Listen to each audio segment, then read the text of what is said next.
ये जेल का गार्ड सच में बहुत बदकिस्मत था। रात की ड्यूटी में वो थोड़ा झपकी ले बैठा। जब वो उठा तो उसने देखा कि पूरी जेल पानी से भर चुकी थी। सभी कैदी भाग चुके थे और अब वो खुद अंदर फंस गया था।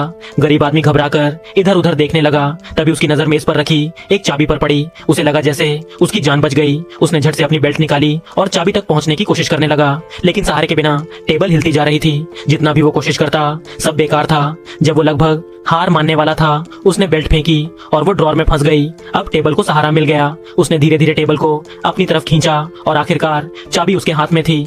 वो खुश हो गया। उसे लगा अब तो वो बाहर निकल ही जाएगा। उसने जल्दी जल्दी ताले में चाबी लगाई, लेकिन ताला खुल ही नहीं रहा था। उसे अजीब लगा। चाबी को ध्यान से देखा और पता चला कि वो तो कार की चाबी थी। तभी बाहर एक बिजली का खंभा गिरा और तेजी से उसकी तरफ लुढ़कने लगा। उसका दिमाग सुन्न हो गया। उसने सोचा ताला खुल भी जाए, शायद फिर भी मैं नहीं बच पाऊंगा।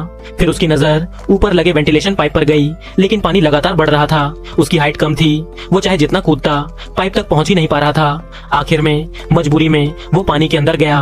उसने बाईं हाथ से सलाखें पकड़कर पूरी ताकत से छोटा पलंग खींचा और ऊपर आकर उस पर खड़ा हो गया। अब वो ग्रिल तक पहुंच सकता था। उसने पूरी ताकत से ग्रिल को धक्का दिया, लेकिन वो हिली तक नहीं। तभी उसे पास में एक चमकती हुई चाकू दिखी, पर वो भी किसी काम की नहीं थी। आदमी की हिम्मत टूट चुकी थी। वो बस बढ़ते पानी को देखता रहा और सोचने लगा अब तो मैं डूबने वाला हूँ। कुछ ही देर में पानी ने उसे पूरी तरह ढक लिया। उसने एक गहरी सांस ली और फिर दोबारा पानी में गया। वहाँ उसकी नजर बिस्तर पर रखी एक टॉर्च पर पड़ी। अचानक उसके दिमाग में एक उम्मीद की किरण जगी। उसने टॉर्च उठाई, पिछला कवर खोला और सारे पार्ट्स निकाल दिए। फिर खाली टॉर्च का पाइप पानी के ऊपर उठाकर उसने उसके जरिए सांस लेना शुरू किया। उसे थोड़ी राहत मिली ही थी कि अचानक पूरा कमरा अंधेरे में डूब गया। फिर एक चमत्कार हुआ।